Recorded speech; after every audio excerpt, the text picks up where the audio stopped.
আর নামের মতো বস্তু দুটো এক নয়, এর মধ্যে ভেজাল আছে, ভেজাল আছে না? শব্দটা উচ্চারণ করলেই তো সেটা নাম না হতে, ভগবানের নাম না হতে পারে। যদি তার উদ্দেশ্য থাকে আর একটা, means justified by the end. Can you note this point? উপেয় দ্বারা উপায়ের শুদ্ধিত অশুদ্ধিতা নির্মিত হয়।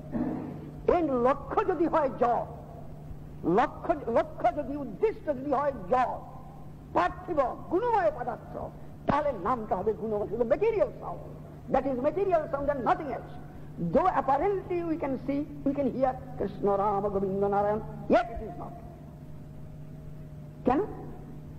ওই যে মিনস হচ্ছে, এনটা হচ্ছে এনটা হচ্ছে জড়, কলেরা তারাবার জন্য হরিনাম হচ্ছে, নামা পড়া, নামের মহিমা অনেক। ওই অপর উদ্দেশ্যে এটা অপরাধ করলেও তার ফল আছে।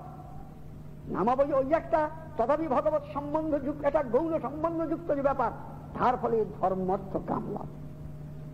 সাধারণ নামাপরাধে ধর্ম অর্থ কাম লাভ হয়,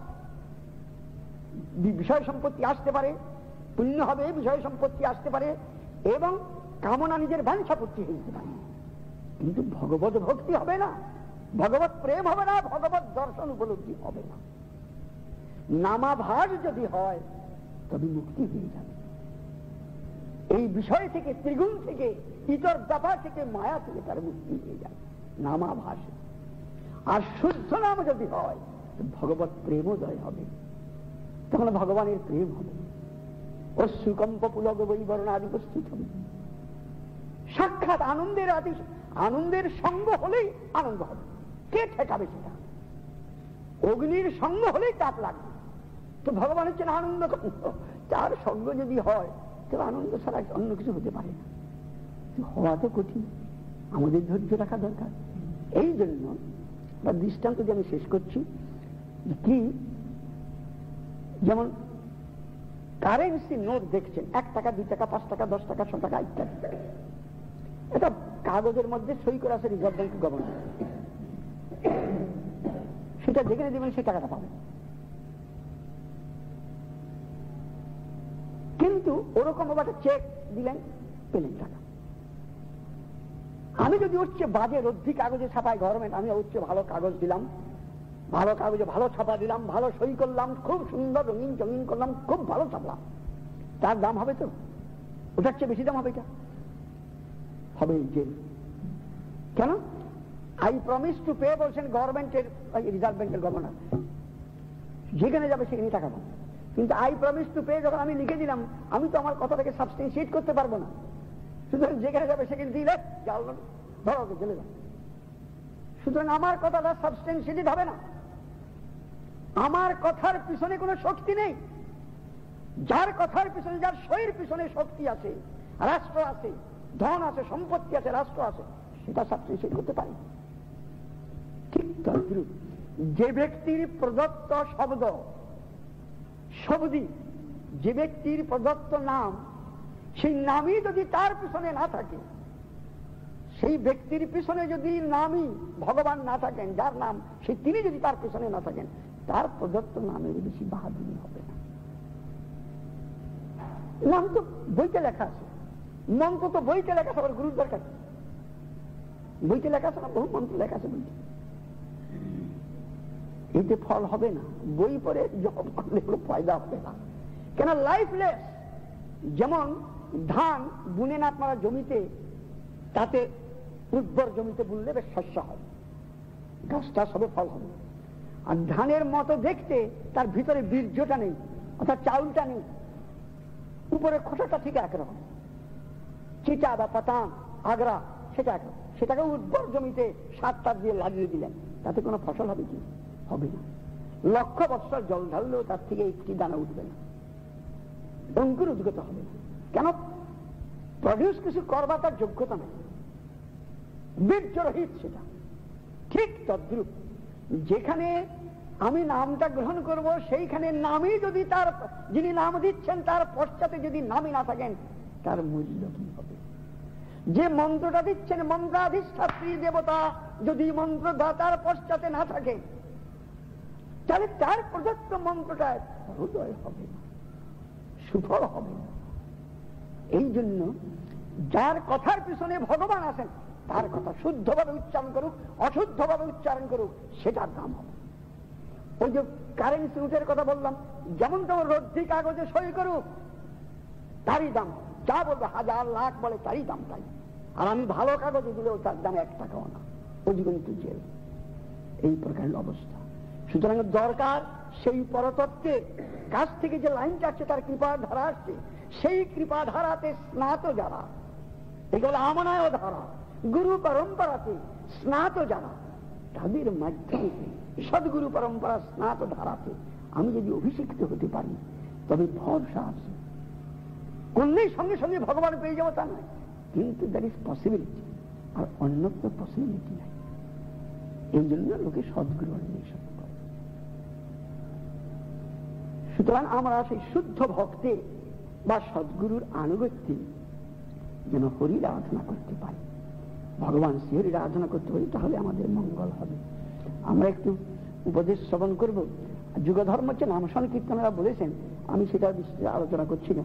এখন শ্রীপাদ যাযাবর মহারাজ কল্পতরুভ্যশ্চ কৃপা সিন্ধুভ্যৈব চ পতিতানাং পাবনেষু বৈষ্ণবেভ্যো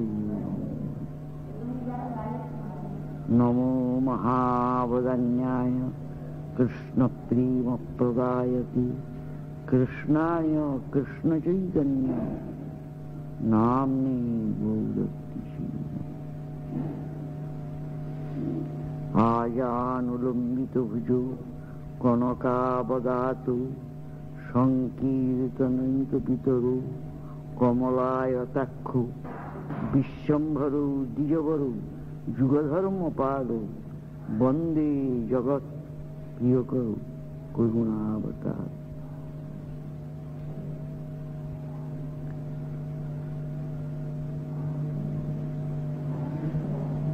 আয়ানুলম্বিত ভুজৌ কনকাবদাত সংকীর্তনৈকপিতরো কমলায়তাক্ষ বিশ্বম্ভরো দ্বিজবরো যুগধর্মপাল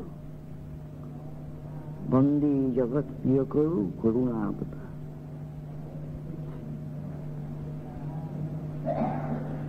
যিনি হচ্ছেন আজানুলম্বিত ভুজ, স্বর্ণের মতো কান্তি বিশিষ্ট গৌরবর্ণ,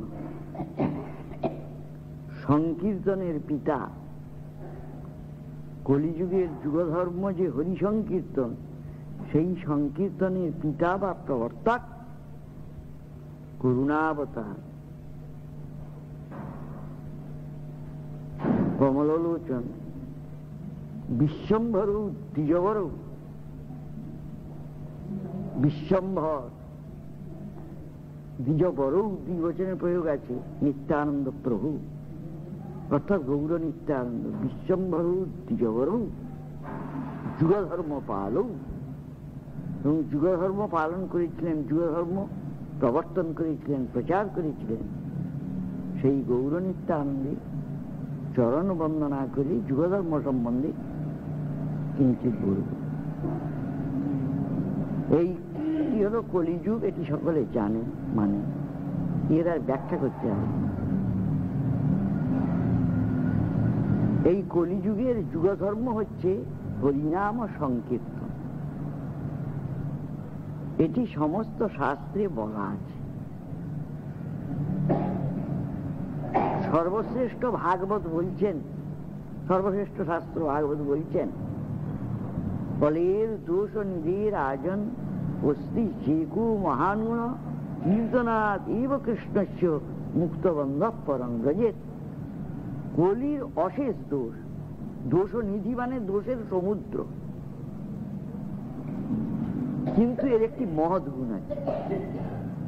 কি না, কীর্তনাৎ এব কৃষ্ণস্য মুক্তবন্ধ পরং ব্রজেত। কেউ হরি কীর্তনকে আশ্রয় করতে পারলে সে অনায়াসে কলির হাত থেকে তথা মায়ার হাত হতে মুক্ত হয়ে পরম ব্রজে, পরম ধামে, হরিধামে প্রস্থান করতে পারবে অনায়াস। চারি যুগের চারিটি ধর্ম ভাগবতে বলা আছে, অন্য শাস্ত্রেও বলা আছে। সত্যযুগের যুগধর্ম ছিল ধ্যান, ত্রেতা যুগের যুগধর্ম ছিল অর্চন, কলিযুগের ত্রেতা যুগের যুগধর্ম ছিল যজ্ঞ, দ্বাপর যুগের যুগধর্ম ছিল অর্চন, কলিযুগের যুগধর্ম হচ্ছে হরি সংকীর্তন। ধ্যায়তু বিষ্ণু ত্রেতায়াং যজতু মুখই দ্বাপরী পরিচর্যায়াং কলৌ তদ্ধরি কীর্তনাথ ইত্যাদি ভাগবত বা পদ্মপুরাণ অন্যান্য শাস্ত্র বলেছেন। এই যুগধর্ম প্রচারের জন্য যুগাবতারের প্রয়োজন। যুগাবতার ব্যতীত যুগধর্ম প্রচারিত হতে পারে না। সেই জন্য প্রতি যুগেতে একটি যুগাবতার আসে, ভাগবতে বলা আছে। সত্যযুগের যুগাবতার হচ্ছেন হংস নারায়ণ, তার নামই হচ্ছে হংস, কিন্তু তার মূর্তি হচ্ছে চতুর্ভুজ,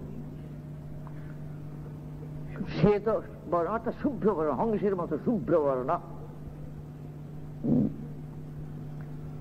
চতুর্ভুজ বিষ্ণু। তিনি অবতীর্ণ হয়ে সত্যযুগের যুগধর্ম যে হরির ধ্যান সেইটি শিক্ষা দিয়েছিলেন, আচরণ করে শিক্ষা দিয়েছিলেন। ত্রেতা যুগের যুগধর্ম হচ্ছে যজ্ঞ, সেইটি শিক্ষা দেওয়ার জন্য যজ্ঞাবতার হয়েছিলেন, তার নামই হচ্ছে যজ্ঞ। তিনি হচ্ছেন রক্তবর্ণ, চতুর্ভুজ, কিন্তু সুখ সুবাদ যুগলক্ষণা, যজ্ঞে যে সুখ শুভ প্রভৃতি ব্যবহার হয় সেই ধারণ করে তিনি অবতীর্ণ হয়ে যজ্ঞ করে যজ্ঞ ধর্ম শিক্ষা দিয়েছেন। ত্রেতা যুগের যুগধর্ম হচ্ছে পরিচর্যা বা দ্বাপর যুগের যুগধর্ম হচ্ছে পরিচর্যা বা অর্চনা। সেই অর্চন ধর্ম শিক্ষা দেওয়ার জন্য বাসুদেব শ্রীকৃষ্ণ শ্যামবর্ণ, চতুর্ভুজ শ্যামবর্ণ, তিনি অবতীর্ণ হয়ে আচরণ করে অর্চন শিক্ষা দিয়েছিলেন। আর কলিযুগে শ্রী গৌরাঙ্গ মহাপ্রভু, তিনি হচ্ছেন পীতবর্ণ দ্বিভুজ, তিনি অবতীর্ণ হয়ে আচরণ করে যুগধর্ম হরি সংকীর্তন এইটি শিক্ষা দিয়েছে। এই যে কথাগুলি আপনারা পাবেন শ্রীমদ ভাগবতের নিমি নবযোগেন্দ্র উপাখ্যানে একাদশ স্কন্ধে। সেখানেতে 4 যুগের 4টি যুগাবতার, 4 যুগের 4টি যুগধর্ম, আর যা যে কথা আলোচনার বিষয় যে হরি সংকীর্তন যে যুগধর্ম, একটি শ্লোকেতে যুগাবতার কলিযুগের এবং যুগধর্ম বলা হয়েছে। সেইটি হচ্ছে এই কৃষ্ণবর্ণং তৃষা কৃষ্ণং সাঙ্গো পাঙ্গাস্ত্র পার্ষদং যজ্ঞৈ সংকীর্তন প্রাবি যজন্তি সুমেধসা। এই শ্লোকেতে কৃষ্ণবর্ণং তৃষা অকৃষ্ণং, কলিযুগের যুগাবতার কৃষ্ণবর্ণ, কিন্তু কৃষ্ণবর্ণ বলতে বাইরে কৃষ্ণবর্ণ নন, অন্তঃকৃষ্ণ, অন্তরে কৃষ্ণবর্ণ, আর বাইরে হচ্ছেন গৌরবর্ণ। পরে বলছেন তৃষা অকৃষ্ণং, তৃষা কান্তিয়া, কান্তিতে অকৃষ্ণবর্ণ বলতে গৌরবর্ণ। যদি বলেন যে গৌরবর্ণ অর্থ না করে অন্য অর্থ করা যেতে পারে, অকৃষ্ণবর্ণ বলতে তা হবে না, ওই গৌরবর্ণই অর্থ করতে হবে। কেন? দশম স্কন্ধে বলা আছে যে আসন বর্ণাশ্রয়স্য গৃহতনু যুগন্তনু শুক্র রক্তস্তথাপিত ইদানীং কৃষ্ণদানিয়ত। এই শ্লোকেতে বলা আছে, সেখানে 4টি যুগের 4টি যুগাবতারের রং বলা আছে। যখন বসুদেবের দ্বারাই প্রেরিত হয়ে গর্গমুনি নন্দালয়ে গেছিলেন কৃষ্ণের নামকরণ করবার জন্য, তখন বলেছিলেন যে হে মহারাজ নন্দ, আপনার এই পুত্র আসন বরণাস্ত্র গৃহতনু যুগন্তনু, প্রতি যুগে যুগানুরূপ তনু ধারণ করে যুগধর্ম প্রবর্তন করে থাকেন। তো সেখানে 4টি রঙের কথাই বলা আছে, শুক্র রক্ত তথা পীত ইদানিং কৃষ্ণ তাঙ্গত। ইনি সত্যযুগেতে শুক্লবর্ণ ধারণ করেন, ত্রেতাতে রক্তবর্ণ ধারণ করেন, আর কলিযুগেতে পীতবর্ণ ধারণ করেন। ইদানিং কৃষ্ণ তাঙ্গত, দাপর যুগেতে কথাটা হচ্ছে, দাপর যুগে তো কৃষ্ণ অবতার, ইদানিং সম্প্রতি ইনি কৃষ্ণবর্ণ ধারণ করেছে, শ্যামবর্ণ ধারণ করেছে। তো এই চারটি যুগের চারটি যে যুগাবতার এবং তার বর্ণ ওখানে পরিষ্কার বলা আছে। সুতরাং ভাগবতে একাদশ স্কন্ধেতে কৃষ্ণবর্ণ তিসা কৃষ্ণ সাঙ্গু পাঙ্গাস্ত্র, কৃষ্ণবর্ণ বলতে কালো রং নয়, অন্তঃকৃষ্ণ, অন্তরে তিনি কৃষ্ণ। সেই কৃষ্ণই এসেছিলেন গৌর রূপেতে, রাধারানীর ভাব এবং কান্তি নিয়ে গৌর হয়েছে, বাইরে গৌরবর্ণ তিসা কৃষ্ণ। অথবা কৃষ্ণবর্ণ শব্দের অর্থ করেছেন কৃষ্ণ এই দুই বর্ণ সদা যার মুখে, যিনি সর্বদা কৃষ্ণ কৃষ্ণ কৃষ্ণ কৃষ্ণ এই নাম উচ্চারণ করে জগৎকে শিক্ষা দিয়েছেন। সাঙ্গ পাঙ্গাস্ত্র পার্শ্বদম, তিনি অঙ্গ উপাঙ্গ অস্ত্র পার্শ্বদের সহিত অবতীর্ণ হবেন। ভাগবতে বলছেন তার অঙ্গ হচ্ছেন নিত্যানন্দ এবং অদ্বৈত, উপাঙ্গ হচ্ছেন শ্রীবাসাদি ভক্তবৃন্দ, অস্ত্র হচ্ছে হরিনাম, খোল,